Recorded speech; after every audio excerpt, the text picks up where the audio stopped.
ચાલો મિત્રો, વાનેજા ફેમિલી વ્લોગમાં આપનું હાર્દિક સ્વાગત છે। આજે હું તમારા માટે સરસ મજાની નવી રેસીપી લઈને આવ્યો છું। તમે પૂરેપૂરી રેસીપી જોઈજો મિત્રો। તો ચાલો મિત્રો, આજે આપણે સરસ મજાની ખાટી સેન્ડવીચ ઢોકળા બનાવવાના છે મિત્રો। આજે આપણે સરસ મજાના ખાટા સેન્ડવીચ ઢોકળા તૈયાર કરશું મિત્રો। તમે પૂરેપૂરી રેસીપી જોઈજો। તેના માટે આપણે એક વાટકી રવાનો લોટ લીધેલો છે, એક વાટકી ખાટું દહીં લીધેલું છે। તો ચાલો એનું બેટર તૈયાર કરી લઈએ।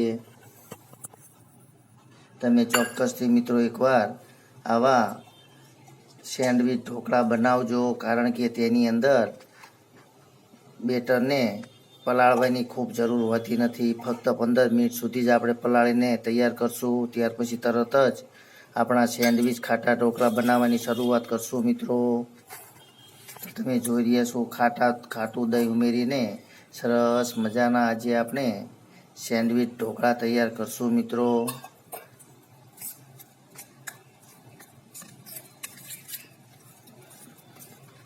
આ બેટરને આપણે 15 મિનિટ સુધી જ ફક્ત પલળવા દઈશું। ત્યાર પછી આપણે સેન્ડવીચ ઢોકળા બનાવવાની શરૂઆત કરશું મિત્રો। તો તમે પૂરેપૂરી રેસીપી જોઈજો મિત્રો। જરૂરિયાત પ્રમાણે પાણી અંદર ઉમેરીને આપણું બેટર આપણે તૈયાર કરી લીધું છે મિત્રો। તો ચાલો 15 મિનિટ સુધી તેને પડ્યું રહેવા દઈએ।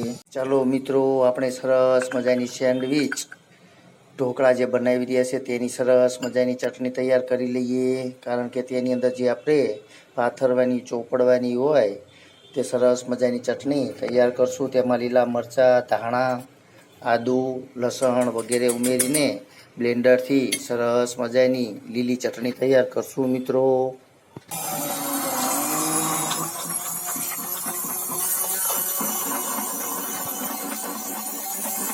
કારણ કે આપણે થોડીક ચટણી બનાવવાની હોવાથી બ્લેન્ડરથી ચટણી તૈયાર કરશું મિત્રો।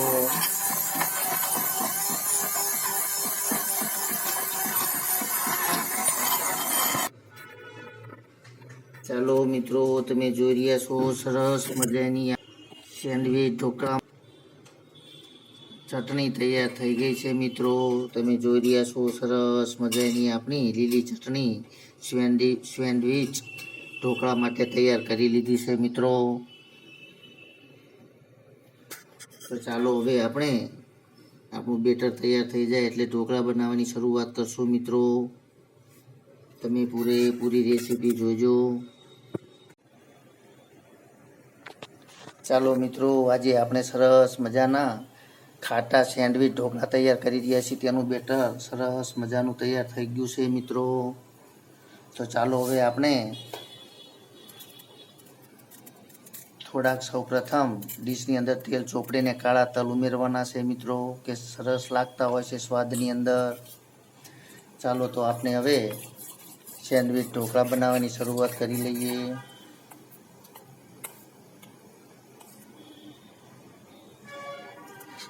સૌપ્રથમ આપણે આપણા બેટરની અંદર થોડોક ઈનો ઉમેરી લઈએ મિત્રો, કારણ કે તે સરસ મજાના ઢોકળા બનતા હોય છે।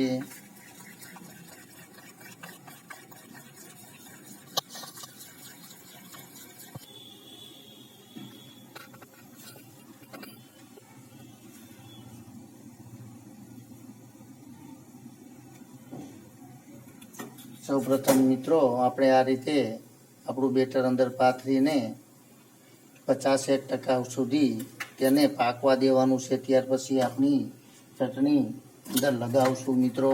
તો ચાલો સૌપ્રથમ આપણે આપણી ડીશને પકાવવા માટે તપેલીની અંદર મૂકી દઈએ, કારણ કે ઢોકળા તો વરાળથી જ તૈયાર કરવાના હોય છે મિત્રો।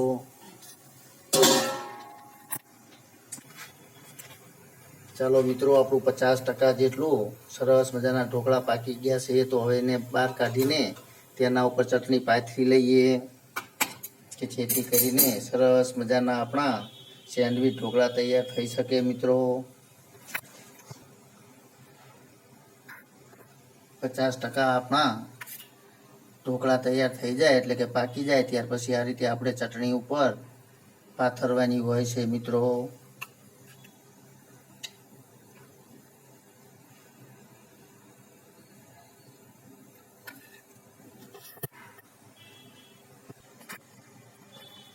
ચાલો મિત્રો, તો એની ઉપર પણ આપણે થોડુંક બેટર જે આપણું ઢોકળાનું છે તે પાથરી દઈએ.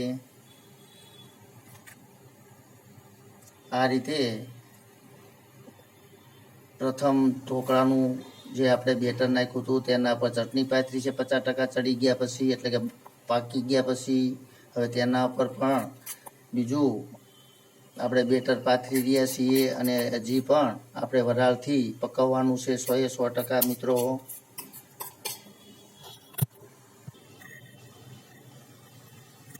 ચાલો મિત્રો, તો પૂરેપૂરા આપણા સેન્ડવિચ ઢોકળા પકવીને તૈયાર કરી લઈએ. ત્યાર પછી હું તમને બતાવીશ મિત્રો. થોડાક તલ અંદર ઉમેરેલા છે કાળા મિત્રો. ચાલો મિત્રો, તમે જોઈ રહ્યા છો સરસ મજાના આપણા સેન્ડવિચ ઢોકળા તૈયાર થઈ ગયા છે. ફૂલાઈને આખી ડીશ પૂરી થઈ ગઈ છે મિત્રો. તો ચાલો હવે એને બહાર કાઢી લઈએ અને હું ત્યાર પછી તમને બતાવીશ મિત્રો. ચાલો મિત્રો, તમે જોઈ રહ્યા છો સરસ મજાની આપણી સેન્ડવિચ ઢોકળા તૈયાર થઈ ગયા છે. ચાલો તો હવે તેનું આપણે સરસ રીતે કટિંગ કરી લઈએ. સરસ મજાના ફૂલાઈને તમે જોઈ રહ્યા છો જાળીલા સરસ મજાના આપણા સેન્ડવિચ ઢોકળા તૈયાર થઈ ગયા છે મિત્રો. તો ચાલો હવે સૌ પ્રથમ તેનું કટિંગ કરી લઈએ. તો સૌ પ્રથમ આપણે તેનું સરસ રીતે કાપા કરીને કટિંગ કરી લઈએ મિત્રો.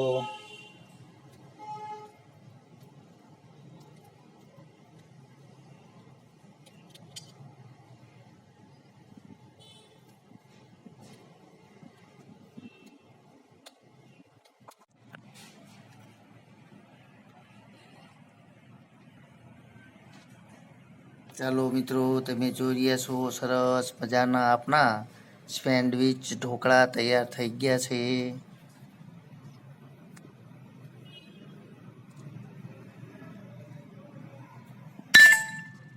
જોતાની સાથે જ મોઢામાં પાણી આવી જાય તેવા સરસ મજાના આપણા સેન્ડવિચ ઢોકળા તૈયાર છે મિત્રો. તમે જોઈ રહ્યા છો.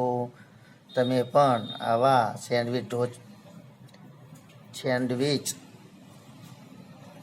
ઢોકળા બનાવજો મિત્રો, કારણ કે તેનો સ્વાદ ખૂબ જ સરસ આવતો હોય છે. તમે જોઈ રહ્યા છો સરસ મજાના પોચા અને સરસ મજાના આપણા સેન્ડવિચ ઢોકળા તૈયાર થઈ ગયા છે. જાળીલા એવા તમે જોઈ રહ્યા છો. તો ચાલો મિત્રો, તમે પણ જમવા માટે પધારો.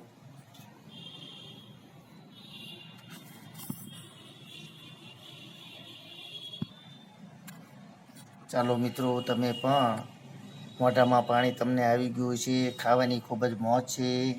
તો ચાલો મિત્રો, આપણે હવે ખાઈ લઈએ, જમી લઈએ. આપણા બગીચાની અંદર બેસીને જ આપણે આપણા સેન્ડવિચ ઢોકળા જમશું મિત્રો.